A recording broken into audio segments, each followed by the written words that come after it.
Hello everyone, welcome to the Guruji. आज इस video में हम बात करेंगे भारत की प्रमुख झीलों के बारे में। जितने भी प्रश्न अब तक के बने हैं या बनते हैं जिन झीलों से, उन सभी को आज यहाँ इंक्लूड करेंगे। सभी झीलों के बारे में जानकारी प्राप्त करेंगे। शुरू करते हैं। पहला आता है अपना वूलर झील का क्वेश्चन आता है, हर एग्जाम में लगभग पूछा जाता है। वूलर झील कहाँ पर है और किस लिए ये फेमस है? तो दोस्तों, सबसे पहले आपको ये झीलों की जानकारी देने से पहले एक जानकारी मैं ये देना चाहता हूँ कि झील बेसिकली होती क्या है, क्योंकि ये भी कई बार पूछ लिया गया है। बेसिकली कृत्रिम या प्राकृतिक रूप से एक गर्त जहां बन जाता है। गर्त होता है जिसमें सामान्य से जो ऊंचाई होती है उससे कम ऊंचाई का स्थान, उससे गर्त कहा जाता है। उस गर्त में अगर प्राकृतिक रूप से या कृत्रिम रूप से पानी भर जाए तो उस क्षेत्र को हम कहते हैं झील। ये प्राकृतिक भी हो सकती है, कृत्रिम भी हो सकती है। दूसरा प्रश्न ये बनता है किस प्रकार से बनती है। प्राकृतिक, कृत्रिम के अलावा जब ज्वालामुखी विस्फोट होते हैं तो उस प्रकार से भी झीलें बन जाते हैं, उनका निर्माण हो जाता है। आपने देखा होगा जो पृथ्वी की अंदर की प्लेट्स होती है वो गतिमान रहती है और उनकी गति इतनी स्लो होती है कि महसूस नहीं होती है। इसी कारण से हिमालय जो है उसका निर्माण हुआ था और हिमालय दिनों दिन बढ़ता जा रहा है। बिकॉज जो प्लेटें हैं, दो प्लेट जो है वो प्लेट, एक प्लेट नीचे जा रही है और एक प्लेट ऊपर हो रही है। तो हिमालय वाली जो प्लेट है भूगर्भ के अंदर वो ऊपर जा रही है, इस वजह से उसका आकार दिनों दिन बढ़ता जा रहा है। ये सभी जियोग्राफी को समझने वाले स्टूडेंटों के लिए काफ़ी इंपॉर्टेंट है कि ये सारी चीज़ें क्यों होती है, मूवमेंट क्यों होता है। तो वहीं से झील, दर्रे, इस प्रकार के प्रश्न बनते हैं जो इंडिया लेवल के एग्जाम होते हैं या राजस्थान लेवल के या किसी भी स्टेट लेवल के एग्जाम होते हैं उनके अंदर। तो पहली आती उलर झील। उलर झील कश्मीर घाटी, सोपोर एवं वांदीपुर के मध्य स्थित है और इसे विवर्तनिक झील भी कहा जाता है। आपको ध्यान रखना है, विवर्तनिक झील और कश्मीर घाटी में यह है और सोपोर एवं वांदीपुर के मध्य ये स्थित है। दूसरी झील आती है अपनी डल झील। डल झील जो होती है गगरीबल, लोकुत डल, बोंदा डाल और नागिन नैनीताल, इस प्रकार के नाम इसके हैं। ध्यान रख लेना, इधर यहाँ पर विशेषताएं हैं, यहाँ पे नाम है। अगर विशेषता संबंधी प्रश्न बनेगा तो यहां से आपको उसका उत्तर मिलेगा और नाम संबंधी प्रश्न बनेगा तो यहां से आपको उसका उत्तर मिलेगा। डल झील या गगरीबल भी से कहा जाता है, लोकुत डल कहा जाता है, बौद्ध डला भी कहा जाता है, क्योंकि आपको पता है इंडिया में देशज, तस्मत और अपभ्रंश शब्द भी यूज में लेते हैं पर्टिकुलर किसी व्यक्ति के नाम के लिए, किसी स्थान के नाम के लिए। तो ये जो है डल झील भी श्रीनगर में है और श्रीनगर में जम्मू कश्मीर में ये है। और वूलर झील जो है ये भी कहाँ है? कश्मीर घाटी में है। तो जम्मू कश्मीर और कश्मीर घाटी दोनों से ये संबंध रखती है। आगे चलते हैं। आगे आता अपना भीतम ताल। दोस्तों, भीतम ताल ये मध्य में द्वीप है, ध्रुवण झील भी इसे कहा जाता है। ध्रुवण झील, भीतम ताल, और ये कहां पर है? ये कुमायूं मंडल यानी कि उत्तराखंड के भीतम ताल शहर के पास, इसलिए कहा जाता है भीतम ताल या ध्रुवण झील। चंद्रताल। चंद्रताल जो है लाहौल की स्पीति यानी हिमाचल प्रदेश के अंदर है और लाहौल की स्पीति के नाम से इसकी विशेषता है। आगे हम चलें। खज्जियार झील। खज्जियार झील जो है चंबा हिमाचल प्रदेश में है। एक बात और बता दूं मैं यहाँ पर, ये खज्जियार झील है, ये चंबा हिमाचल प्रदेश में है और हिमाचल प्रदेश में और कई सारे दर्रे और झीलें हैं जिनके प्रश्न बनते रहते हैं। इस वीडियो का पीडीएफ आपको हमारे टेलीग्राम ग्रुप से प्राप्त हो जाएगा। बहुत से स्टूडेंटों का शिकायत रहती है कि सर टेलीग्राम ग्रुप से जो पीडीएफ डाउनलोड करते हैं तो वो सपोर्ट नहीं करता है या वो ओपन नहीं होता है। तो बेसिकली ये दिक्कत किसी व्यक्तियों के साथ आती है, सभी के साथ नहीं आती। तो आप अपने जो एप्लीकेशंस होते हैं जिनमें आप पीडीएफ को देखते हैं उनको अपडेट कर लिया करें समय समय पर, तो ये दिक्कत आपको नहीं आएगी। आगे चलते हैं। खेचियो पालरी झील ये जो है पश्चिमी सिक्किम में है। ये प्रश्न काफी इंपॉर्टेंट हो जाता है।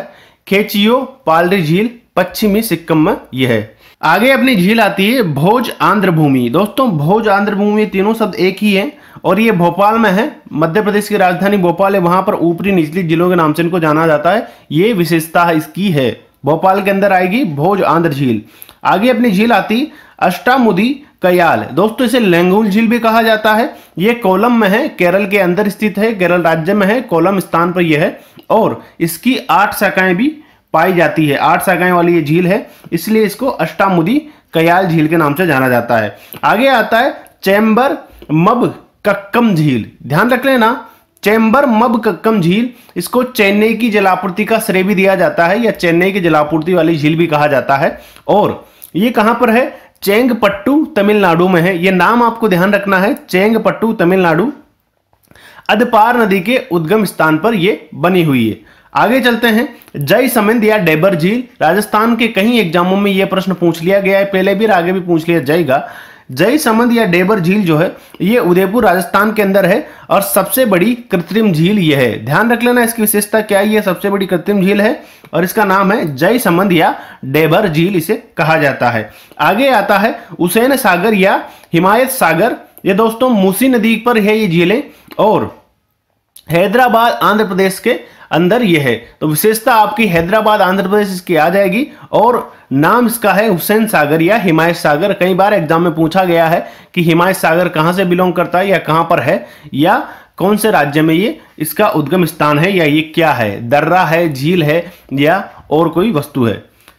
खिजियार झील जो है ये चंबा में है, हिमाचल प्रदेश के अंदर ये पड़ता है। चंबा हिमाचल प्रदेश के चंबा में यह है, इसका नाम है खिजियार झील या चंबा हिमाचल प्रदेश वाली झील। आगे चलते हैं, खेचियो पालरी। खेचियो पालरी दोस्तों ये पश्चिम सिक्किम में है और सिक्किम की ये झील है। आगे अपने आता है काली बेली झील। काली बेली झील जो है दोस्तों ये है विलुप्पुरम। ये नाम इस प्रकार का है कि आपको ऐसे याद रखना है, विलुप्पुरम। ये तमिलनाडु के अंदर है। तमिलनाडु के अंदर जितने भी क्षेत्र आते हैं वो इस प्रकार के नाम वाले होते हैं, तिलपकक्कम हो या कल्पकक्कम हो, इसी प्रकार के नाम वहां पे होते हैं। कोलेरू झील दोस्तों, कोलेरू झील जो है वो है आंध्र प्रदेश के कृष्णा गोदावरी डेल्टाओं के मध्य स्थित। तो ये भी प्रश्न पूछा जाता है कि आंध्र प्रदेश के कृष्णा और गोदावरी के जो डेल्टा होते हैं उनके मध्य एक झील बनती है, वो कौन सी झील है, तो उसे कहते हैं कोलेरू झील। एक प्रश्न ये भी बनता है जियोग्राफी के अंदर कि जो चैनल होते हैं विशेष प्रकार की जल संधियां, उन्हें चैनल कहा जाता है। और चैनल की डेफिनेशन ये होती है कि जब दो स्थानों को या जल स्थानों को कोई एक छोटी सी कैनाल या जल स्रोत अलग करता है, जिस प्रकार आपने देखा होगा चीन को और भारत को एक ब्रह्मपुत्रा नदी है वो अलग करती है, इसी प्रकार सिंधु नदी भारत पाकिस्तान को अलग करती है। तो इन्हें जियोग्राफिकल लैंग्वेज में चैनल भी कहा जाता है या जल संधि भी कहा जाता है। आगे मैं चलूं तो आगे अपनी झील आती है समताल या सत्ता झील या सात शांत झीलें। ये तीनों नाम इसके हैं, किसी प्रकार से प्रश्न बन सकता है। समताल, सत्ता झील या सात शांत झीलें ये कुमायूं उत्तराखंड भीमताल के पास है। आपको ध्यान रखना है कहां पर है, कुमायूं में है, उत्तराखंड राज्य के अंदर ये पड़ता है और भीमताल के ये पास है। आपको पता होगा नैनीताल और भीमताल दोनों यूके में पड़ते हैं। UK means Uttarakhand, not United kingdom. आगे चलते हैं, लोकोटक झील। लोकोटक झील जो दोस्तों ये है मणिपुर में और तेरती झील के रूप में ये प्रसिद्ध है। आपको याद रखना है तेरती झील के रूप में कौन सी झील प्रसिद्ध है, तो आपको जवाब देना है लोकोटक झील जो है तेरती झील के रूप में प्रसिद्ध है। आगे आता है नाको झील। दोस्तों नाको झील ये किन्नौर हिमाचल प्रदेश में स्थित है, इसका नाम है नाको झील। आपको याद रखना है नाको झील कहां पर है, किन्नौर हिमाचल प्रदेश के अंदर। आगे आता है उस्मान सागर मूसी नदी पर ये झील है और ये हैदराबाद आंध्र प्रदेश के अंदर है। इसका स्टेट कौन सा लगेगा, इसका स्टेट लगेगा हैदराबाद आंध्र प्रदेश के अंदर। इसका नाम है उस्मान सागर या मूसी नदी पर स्थित ये झील है।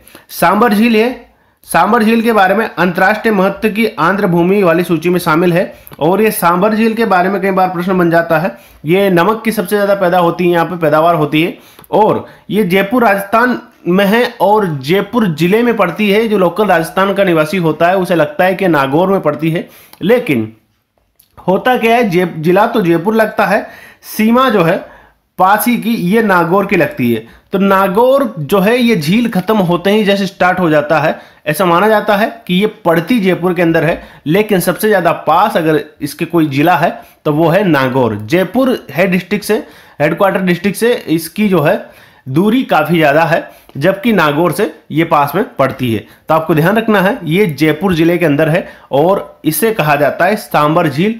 जिस जगह पे ये स्थित है उस जगह का नाम भी सांबर ही है। सबसे बड़ी खारे पानी की झील ये है। अगला अपना आता है सास्तम कोटता झील। ध्यान रख लेना सास्तम कोट ये छोटा है, कोटता झील इसे कहा जाता है। ये केरल की सबसे बड़ी झील है और ये कोल्लम में है। कहां पर है, कोल्लम।